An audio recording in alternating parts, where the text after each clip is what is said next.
Man is the maker of happiness and misery. Further, he is the creator and perpetuator of his own happiness and misery.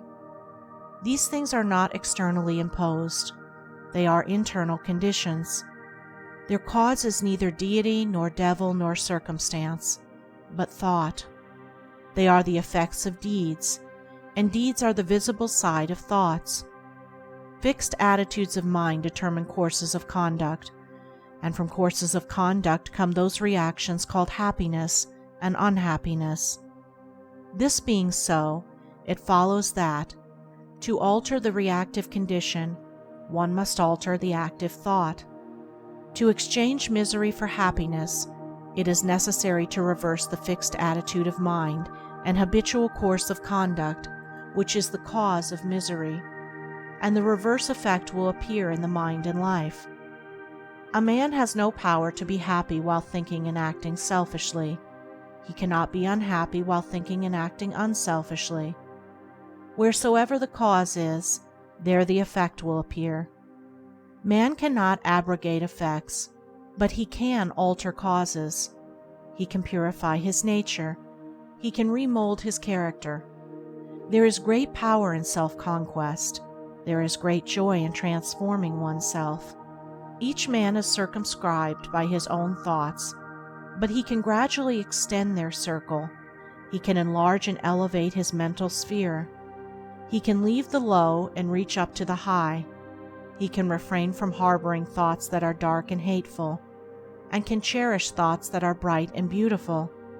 And as he does this, he will pass into a higher sphere of power and beauty, will become conscious of a more complete and perfect world. For men live in spheres low or high according to the nature of their thoughts.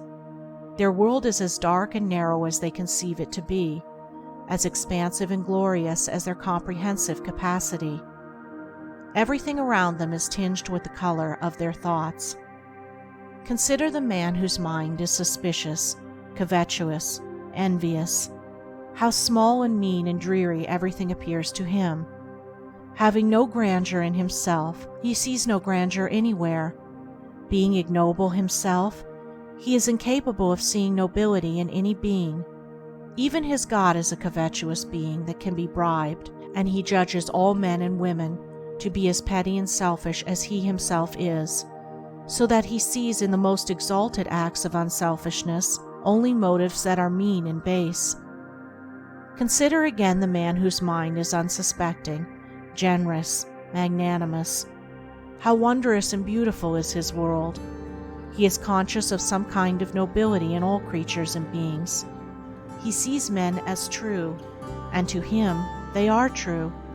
In his presence the meanest forget their nature, and for the moment become like himself, getting a glimpse, albeit confused, in that temporary upliftment, of a higher order of things, of an immeasurably nobler and happier life. That small-minded man and this large-hearted man live in two different worlds, though they be neighbors. Their consciousness embraces totally different principles. Their actions are each the reverse of each other. Their moral insight is contrary.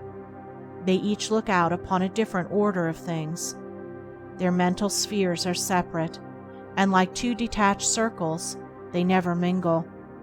The one is in hell, the other is in heaven, as truly as they will ever be, and death will not place a greater gulf between them than already exists. To the one, the world is a den of thieves. To the other, it is the dwelling place of gods. The one keeps a revolver handy, and is always on guard against being robbed or cheated, unconscious of the fact that he is all the time robbing and cheating himself. The other keeps ready a banquet for the best. He throws open his doors to talent, beauty, genius, goodness. His friends are the aristocracy of character. They have become a part of himself. They are in his sphere of thought, his world of consciousness. From his heart pours forth nobility, and it returns to him tenfold in the multitude of those who love him and do him honor. The natural grades in human society, what are they but spheres of thought, and modes of conduct manifesting those spheres? The proletariat, may rail against these divisions, but he will not alter or affect them. There is no artificial remedy for equalizing states of thought having no natural affinity, and separated by the fundamental principles of life. The lawless and the law-abiding are eternally apart, nor is it hatred or pride that separates them, but states of intelligence and modes of conduct which in the moral principles of things stand mutually unrelated. The rude and ill-mannered are shut out from the circle of the gentle and refined by the impassable wall of their own mentality, which though they may remove by patient self-improvement, they can never scale by a vulgar intrusion. The kingdom of heaven is not taken by violence, but he who conforms to its principles receives the password. The ruffian moves in a society of ruffians. The saint is one of an elect brethren whose communion is divine music. All men are mirrors, reflecting according to their own surface. All men, looking at the world of men and things, are looking into a mirror which gives back their own reflection. Each man moves in the limited or expansive circle of his own thoughts, and all outside that circle is non-existent to him. He only knows that which he has become. The narrower the boundary, the more convinced is the man that there is no further limit, no other circle. The lesser cannot contain the greater, and he has no means of apprehending the larger minds. Such knowledge comes only by growth. The man who moves in a widely extended circle of thought knows all the lesser circles from which he has emerged, for in the larger experience, all lesser experiences are contained and preserved, and when his circle impinges upon the sphere of perfect manhood, when he is fitting himself for company and communion with them of blameless conduct and profound understanding, then his wisdom will have become sufficient to convince him that there are wider circles still beyond of which he is as yet but dimly conscious, or is entirely ignorant.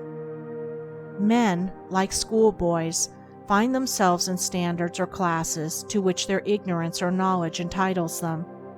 The curriculum of the sixth standard is a mystery to the boy in the first. It is outside and beyond the circle of his comprehension, but he reaches it by a persistent effort and patient growth in his learning.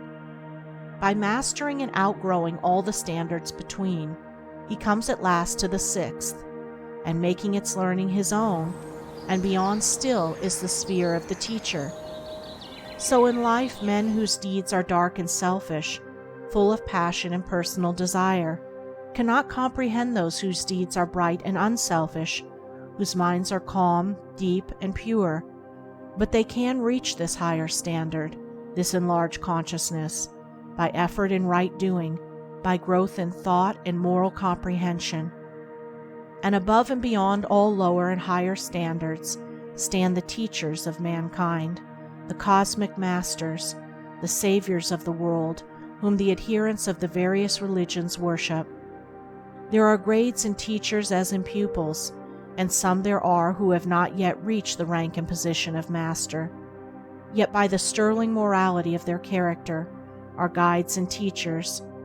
But to occupy a pulpit or rostrum does not make a man a teacher. A man is constituted a teacher by virtue of that moral greatness which calls forth the respect and reverence of mankind. Each man is as low or high, as little or great, as base or noble, as his thoughts. No more, no less. Each moves within the sphere of his own thoughts, and that sphere is his world. In that world in which he forms his habits of thought, he finds his company. He dwells in the region which harmonizes with his particular growth. But he need not perforce remain in the lower worlds. He can lift his thoughts and ascend. He can pass above and beyond into higher realms, into happier habitations.